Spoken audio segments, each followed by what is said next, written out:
Selamat pagi semuanya, kembali lagi di channel saya Elwes. Musibah itu tidak ada yang tahu, dan kalaupun kita mau menghindar, kita tidak bisa.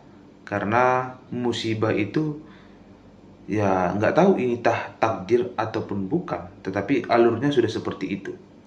Dan kita kalaupun mau berharap untuk tidak mendapatkan musibah, ya ada berbagai macam musibah yang akan kita lalui. Tapi kalau kita berharap untuk tidak dapat musibah, tentunya tidak bisa.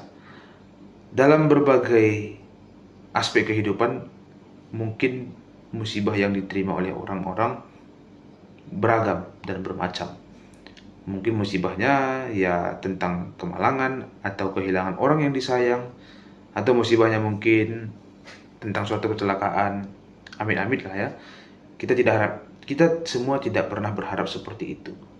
Akan tetapi dalam pikiran kita ini, kalaupun kita sudah berpikir banyak atau berpikir lebih untuk supaya kita tidak mendapatkan musibah, itu hanya akan membuat pikiran kita penuh. Dan hal seperti itu bukan berada dalam ruang lingkup kendali kita.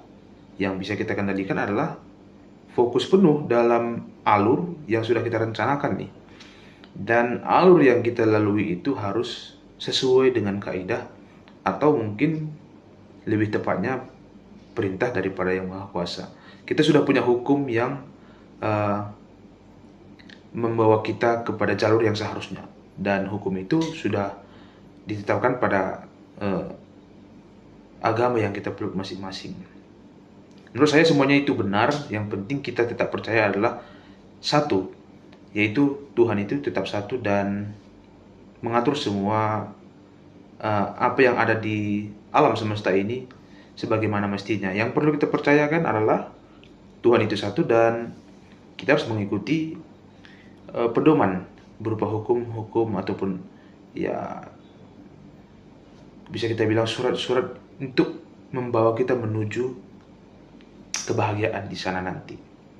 Jadi kalau untuk berpikir tentang menghindari musibah untuk tidak mendapatkan musibah, kita tidak bisa.